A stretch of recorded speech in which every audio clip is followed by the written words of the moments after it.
to Rethink and Repurpose Live, where we help you reprioritize your growth, your wellness, and your passions. I'm Lissa Figgins, and it's my mission to help women to have the time, the health, and the resources to say yes to the things that are most important in life. And it is my intention each and every week to bring to you an amazing woman who can help you with some of those areas as well. So today I want to introduce to you Frances Graham.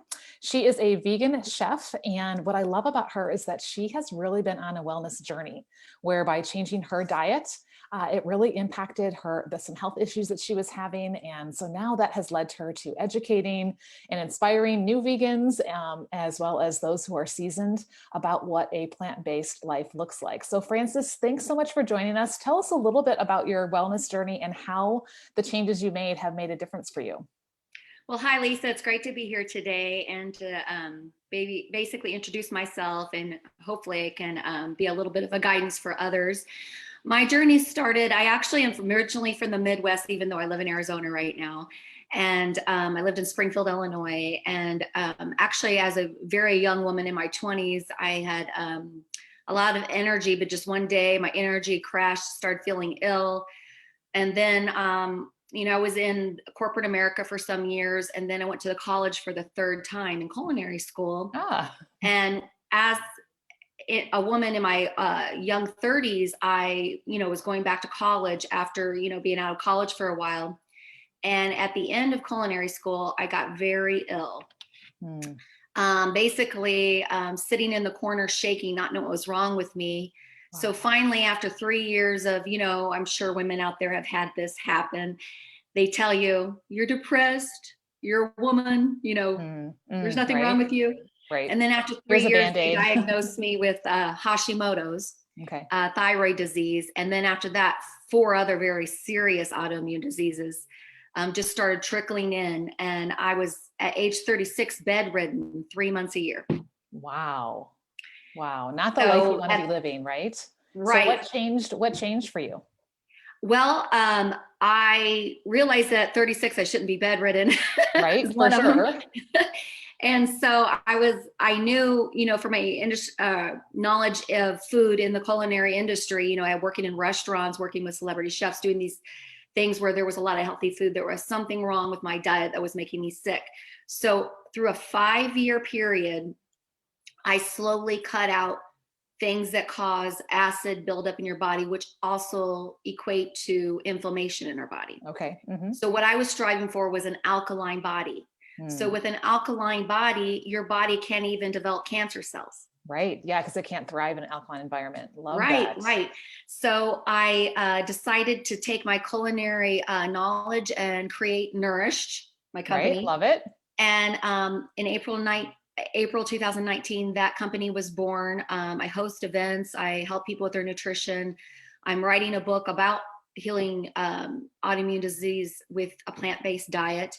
And I just taught myself to take those culinary schools, our culinary knowledge, and transform that into a vegan way of cooking, which is actually kind of difficult. But once you do it, you can eat hundreds and hundreds of foods. Right. Now, I want to say 2 things. Number 1, I love how you rethought where you were, right? It wasn't where you wanted to be. And then you repurposed some skills that you already had, which fits in with what I love to help women do, right? Just because we're in a place in life does not mean we have to stay there. You were in a situation where you did not want to stay there, but sometimes people just want that next level, right? Maybe they don't have like a serious health issue right now. They just want to step things up, because we all know the older we get, the more work it is to keep our bodies healthy and looking the way that we want them to. So if someone is wanting to transition to more of a plant-based diet, plant-focused diet, what would be some tips that you have for making that transition, for making it, not like you said, it feels like overwhelming and stressful and, just people giving up before they even start? What might be some, small steps to start taking? Actually, the number 1 step would be what I had mentioned before and what you're bringing up now, which is there needs to be small steps through a longer period of time. There's a lot of fad diets out there, a lot of pushes, go plant-based or do this or go keto. Keto's the new craze. And you can do keto vegan too. But the whole point is your body is going to respond much quicker and in such a much healthier fashion if you do it a slow process over time. Right. And so that would be my number 1 step. And then the second thing would be Let me give you an example. That a tangible example would be, this month I'm not going to eat chicken, Okay. or this month I'm not going to eat beef.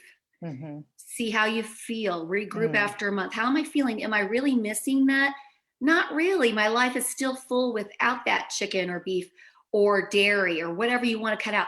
And just start listing the things that cause acid in your body, which if you look it up on Google, you could see all the acidic foods. Right, And right. just start taking one away every month, or even extend it 3 months. For the next 3 months, I'm not going to eat gluten, or whatever your trigger is in your diet. Mm-hmm. But don't do it overnight like the fad diets. Right. Because what's the problem is when people try to do it too fast, number one, it's not sustainable. That was honestly me, if I can be honest. I was trying all these different diet plans, trying to figure out what healthy looked like when I had a cancer scare. And so it was through that process I learned a lot, but I wasn't able to stick with it. Right. It was too much and it was too overwhelming. And I just didn't even know if it was working. And so I finally settled into the plan that I do now, which is exactly what you're saying. And the other thing I wanted to say, I love that your advice is to take it out for at least 30 days, because it takes time for it to be out of our system and for us to really see, how do I feel when I don't have this? I think sometimes we don't realize it's what we're eating that could be causing some different issues and how we're feeling. And, so maybe we try not having it for a couple of days or a week, but really to give it at least 30 to 90 days, I think is really, really helpful when it comes to that. So what is a typical food that a lot of people say, I don't think I could live without, that there is a vegan option for? Do you have anything that comes to mind? My number one example right now is cheese.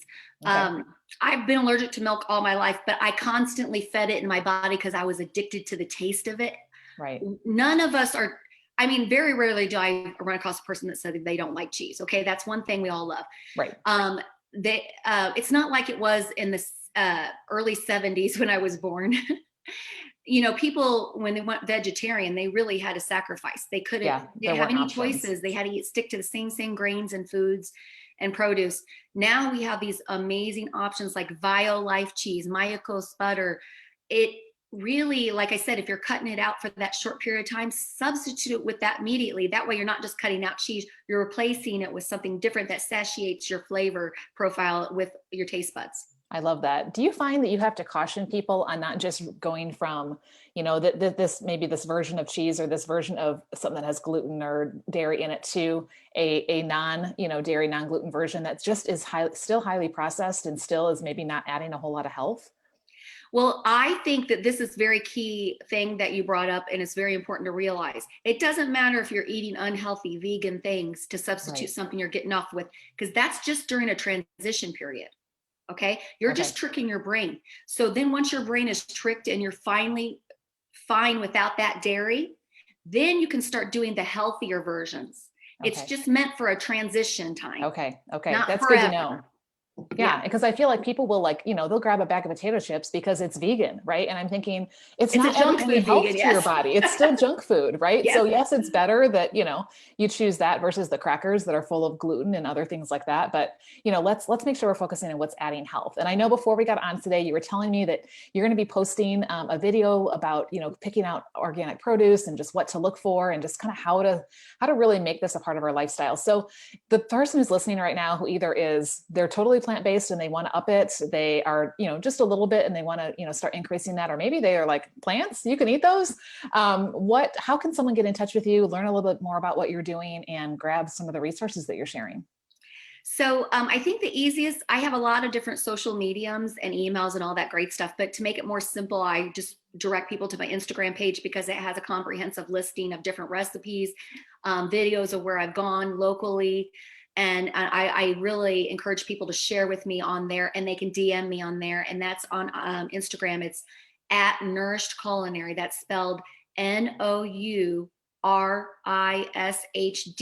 Culinary. Okay, I'll have you put the link in the comments or on this video so that way someone can just go right there and directly find out. So I encourage you, go check it out, go learn, be inspired about small steps that you can make that can add more plants, to your life. And if you're looking for a simple format to get more of that in your life, I've got a simple meal plan formula that I'm sharing today as well. So I'll put a link in the comments and you guys can go ahead and grab that while you're there. So thank you so much, Frances, for being on. I can't wait to see your book when it comes out. So keep us updated. Thank you everyone for joining us, and we'll see you next time.